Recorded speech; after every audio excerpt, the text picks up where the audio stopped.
Hello, welcome back to some reactions. നമ്മൾ ഇന്ന് review ചെയ്യാൻ പോകുന്നത് വിശേഷം സിനിമയാണ്. സൂരജ് ടോം ഡയറക്ട് ചെയ്തിട്ടുള്ള സിനിമയാണ്. പാവ സിനിമയുടെ ഒക്കെ ഡയറക്ടർ.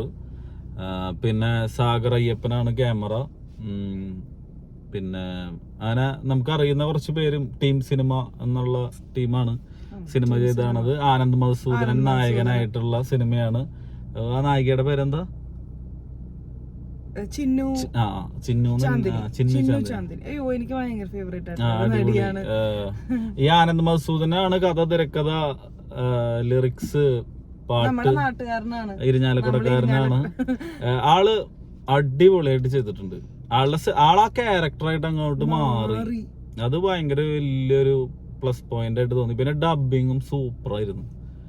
അതായത് ഡബിന്റെ ആ ഒരു മോഡുലേഷൻസും ആ ഒരു റിയലിസ്റ്റിക് വരുത്താൻ വേണ്ടിയിട്ട് ഡബിങ്ങിൽ നന്നായിട്ട് പിടിച്ചിട്ടുണ്ട്. അതൊരു പെർഫെക്ഷൻ ആയിട്ട് തോന്നി. ടോട്ടലി ഒരു ഫീൽ ഗുഡ് സിനിമയാണ്. നമുക്കിങ്ങനെ വളരെ രസിച്ച് ആസ്വദിച്ച് കാണാവുന്ന ഒരു കൊച്ചു സിനിമയാണ്. ഒരു ഇന്റർവെലിന് ശേഷം ഒരു ചെറിയ ഒരു വലിച്ചൽ പോലത്തെ ഒരു ചെറിയ കുഞ്ഞ് ഇതൊക്കെ വന്നാലും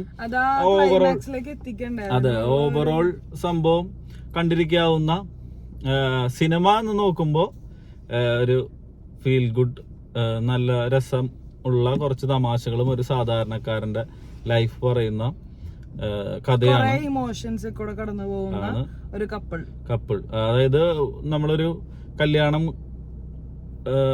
ആദ്യ വിവാഹം കഴിഞ്ഞു കഴിഞ്ഞിട്ട് പിന്നെ രണ്ടാമത് ഒരു വിവാഹത്തിന് വേണ്ടി നിൽക്കുന്ന ആൾക്കാർക്ക് വരുന്ന ബുദ്ധിമുട്ടുകളും, അവർ കല്യാണം കഴിച്ചിട്ട് പിന്നെ അവർക്ക് കുട്ടികളെ കുറിച്ചുള്ള സമൂഹത്തിന്റെ ചോദ്യങ്ങൾ വഴി അവർ കുട്ടികളെ ഉണ്ടാക്കാൻ നിർബന്ധിതമായിട്ട് നോക്കുമ്പോൾ അപ്പോഴായിരിക്കും അവരങ്ങനെ ഒന്നും പ്ലാൻ പോലും ചെയ്തിട്ടുണ്ടാവില്ല. അപ്പൊ ആൾക്കാരുടെ നിർബന്ധ പ്രകാരം കുട്ടികളെ ഉണ്ടാക്കാൻ നോക്കുന്ന സമയത്ത്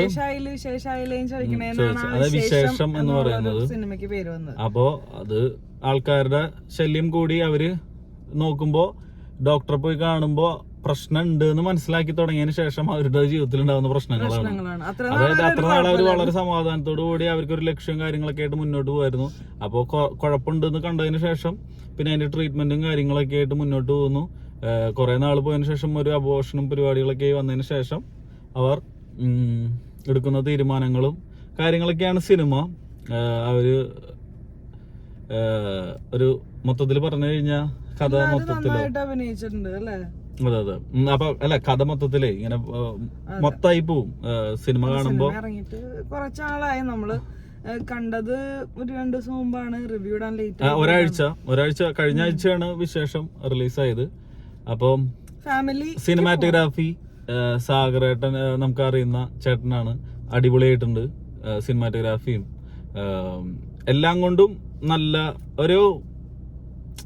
നല്ല ഡീസന്റ് ഡയറക്ഷൻ നടന്നിട്ടുള്ളൊരു അഭിനയിക്കാനും കഴിയുന്ന ഒരു സിനിമയിലൂടെ തെളിയിച്ചു. ഈ അതില് മാത്രല്ല, മ്യൂസിക് ഡയറക്ഷനും എഴുത്തും എഴുത്തും ചെയ്യാൻ പറ്റും, അഭിനയിക്കാനും പറ്റും എന്നുള്ളൊരു അവസ്ഥ. ഷിജു ഭക്തൻ എന്നാണ്ടല്ലേ ആളുടെ പേര്, ക്യാരക്ടറിന്റെ. അതില് ചേട്ടനായിട്ട് അഭിനയിച്ചിട്ടുള്ള ആളും ആ ക്യാരക്ടറും എനിക്ക് പെട്ടെന്ന് പേര് ഓർമ്മ വരുന്നില്ല. പക്ക ചേട്ടനെ പോലെ തന്നെയുള്ള ഒരു ആളായിരുന്നു. ശരിക്കും നമുക്ക് തോന്നും അത് ശരിക്കും ഒറിജിനൽ ചേട്ടൻ തന്നെയാണോ എന്ന് തോന്നുന്ന തരത്തിലുള്ള ഒരാൾ കാസ്റ്റിംഗ് ആയിരുന്നു. അപ്പോൾ ഇതാണ് സിനിമയെ കുറിച്ചുള്ള ഒരു അഭിപ്രായം. പിന്നെ പേഴ്സണലി സിനിമ വിട്ട് അതിൽ കൈകാര്യം ചെയ്യുന്ന വിഷയത്തെ കുറിച്ച് സംസാരിക്കുമ്പോൾ കുറച്ച് പ്രശ്നങ്ങളും എതിരഭിപ്രായങ്ങളൊക്കെ എനിക്ക് തോന്നി. അതെന്താ സംഭവം എന്ന് വെച്ച് കഴിഞ്ഞാൽ, ഈ ഓർഗാനിക് ആയിട്ടുള്ള, അതായത് ഒരു സാധാ ഭൂമിയിൽ ജനിച്ചു വളരുന്ന ഒരു ചെടിക്ക് അല്ലെങ്കിൽ ഒരു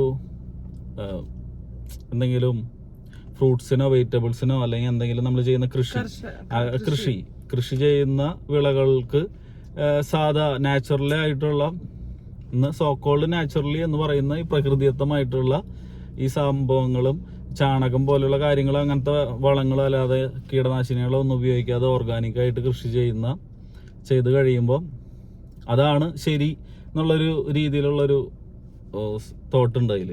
ആ തോട്ടിന്റെ ഒപ്പം തന്നെ പ്ലസ് അവര് മിക്സ് ചെയ്താണത് മനുഷ്യനും സാധാരണ സെക്സ് ചെയ്യും, കുട്ടികളുണ്ടാവും.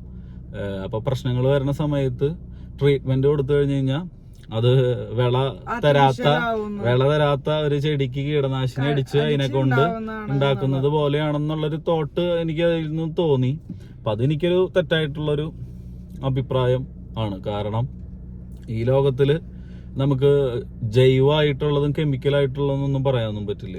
കാരണം ഈ ലോകത്തുള്ള നമ്മളിപ്പോ ഈ ആകാശത്തേക്ക് നോക്കുമ്പോൾ നമ്മള് നക്ഷത്രത്തിന്റെ പീസായിരിക്കും.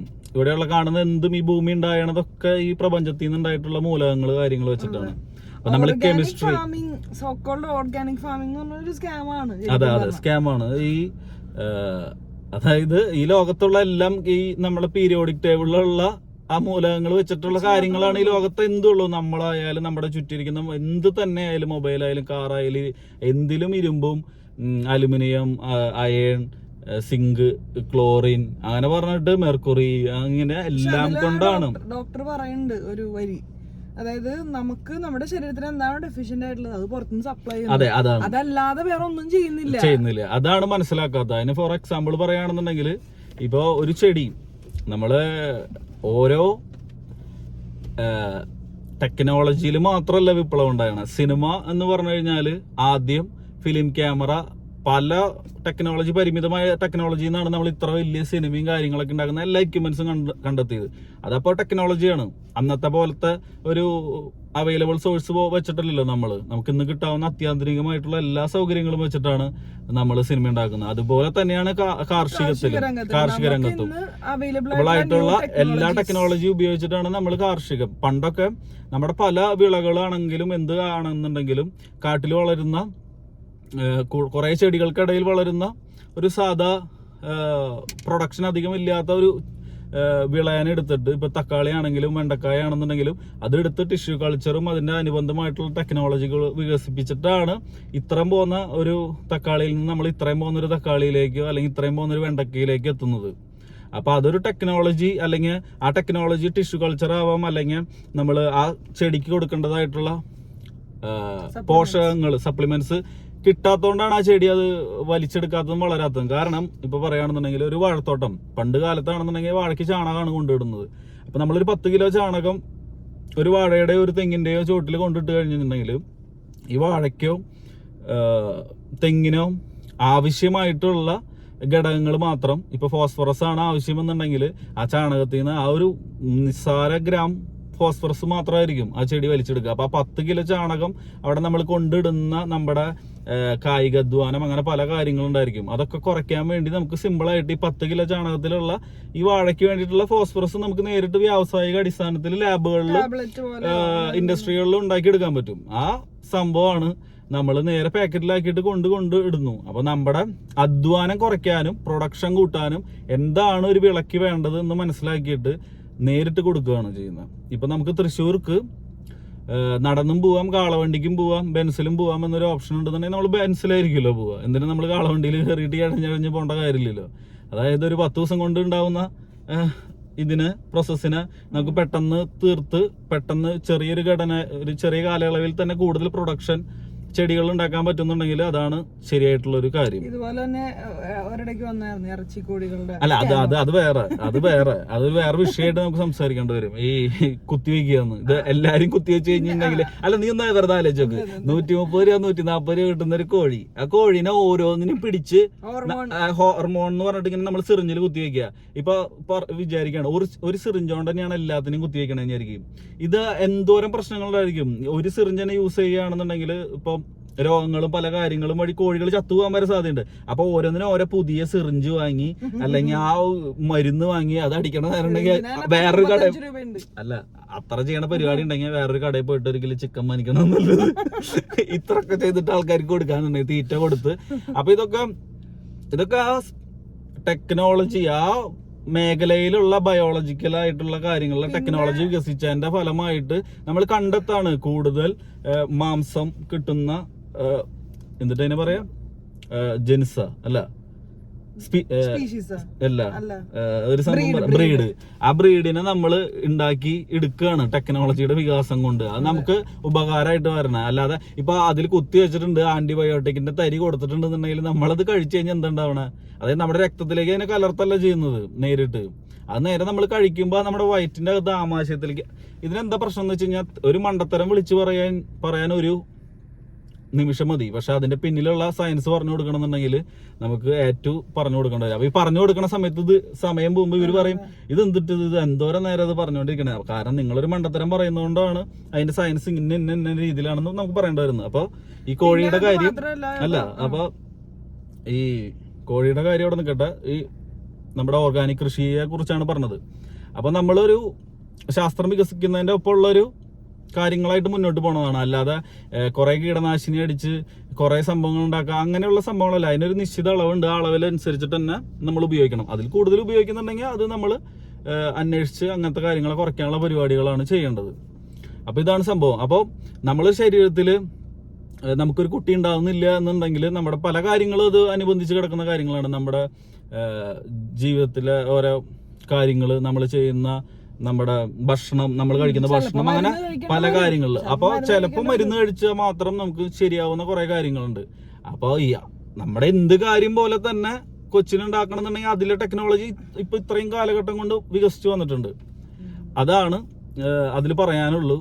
അപ്പൊ മരുന്നെടുത്ത് പിന്നെ അതിലൊരു കാര്യമുണ്ട്. കാര്യം എന്താന്ന് വെച്ച് കഴിഞ്ഞിട്ടുണ്ടെങ്കിൽ സറോഗസി ഇതിനെ പറയണത് അവൻ ഡോക്ടറെ അടുത്ത് പറയേണ്ട ഒരു ഘട്ടം, ഞാൻ എല്ലാ മരുന്നുകളും എല്ലാം പരീക്ഷ കഴിഞ്ഞിട്ട് കൊച്ച പ്രശ്നമായി പോയി കഴിഞ്ഞതിന് ശേഷം അവൻ വന്ന് പറയും. സറോഗസിനെ കുറിച്ച് പറഞ്ഞു കൊടുക്കുമ്പോൾ ഡോക്ടറോട് പറയുന്നത് ഞാൻ എന്റെ ചെടികൾക്ക് മരുന്നടിക്കാറില്ല സാറേ എന്നാണ് പറയുന്നത്.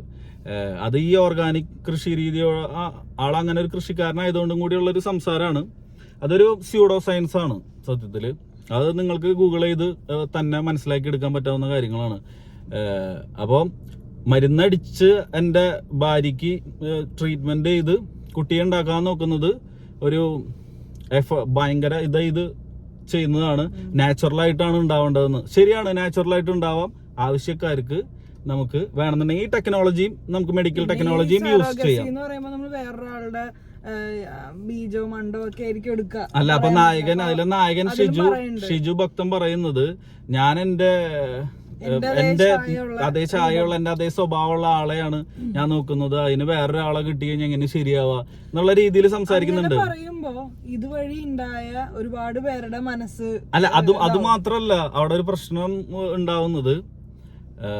ഈ നമ്മൾ മനസ്സിലാക്കേണ്ടത് ഒരു വ്യക്തികൾ തമ്മിലുള്ള ബന്ധമാണ്. ഈ രക്തബന്ധത്തിന്റെ കാര്യമല്ല അവിടെ മെയിൻ ആയിട്ട് വരുന്നത്. നമ്മള് എല്ലാ ദിവസവും പത്രത്തിലും ഓരോ കാര്യങ്ങളും പലതരത്തിലുള്ള വാർത്തകൾ നമ്മൾ കാണുന്നുണ്ട്. അച്ഛൻ മകനെ കൊന്നു, കൊലപാതകങ്ങളുടെ കഥകൾ നമ്മൾ ഇഷ്ടം പോലെ കേൾക്കുന്നുണ്ട്.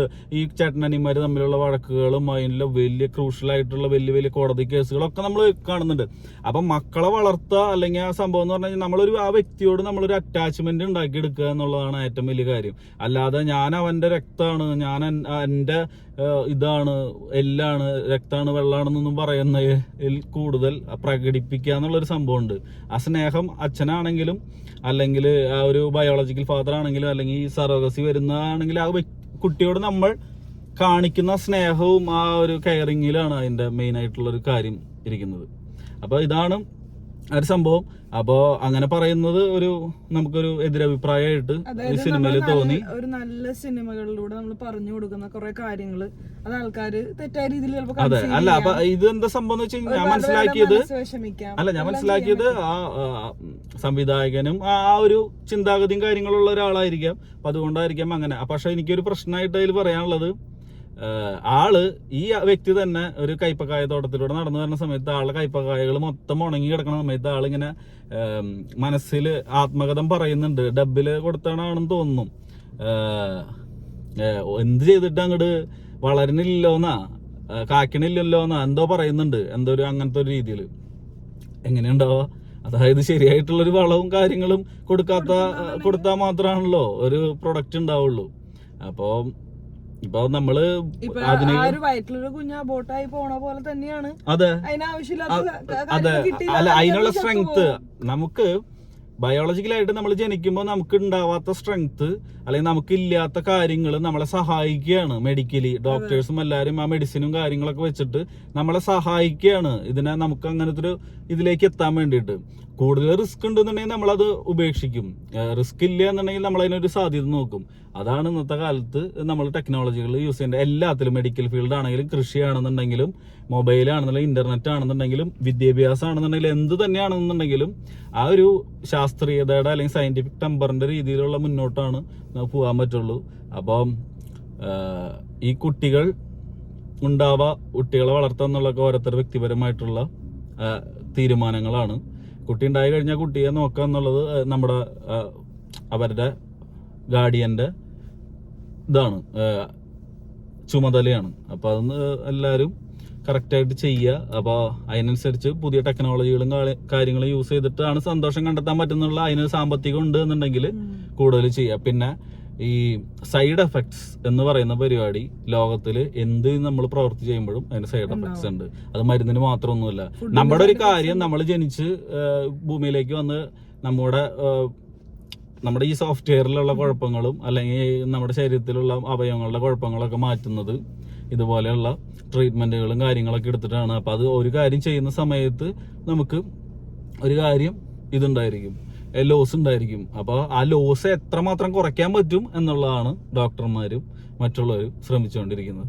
അപ്പോൾ അതിനെ ഒറ്റയടിക്ക് നമുക്ക് അങ്ങനെ തള്ളിക്കളയാൻ പറ്റില്ല. അതിൻ്റെ പഠിച്ചു കഴിയുമ്പോൾ നമുക്ക് അതിൻ്റെ കാര്യങ്ങൾ വിശദമായിട്ട് മനസ്സിലാവും. ഇതാണ് ഈ ഒരു സിനിമയുടെ കുറിച്ചിട്ടുള്ള ടോട്ടലി നമ്മുടെ കഥാപരമായിട്ടുള്ള കാര്യങ്ങളിൽ നമ്മുടെ എതിർപ്പ് എന്ന് പറഞ്ഞു കഴിഞ്ഞാൽ നമുക്ക് ആ ഒരു കാര്യം ശരിയായിട്ട് തോന്നിയില്ല.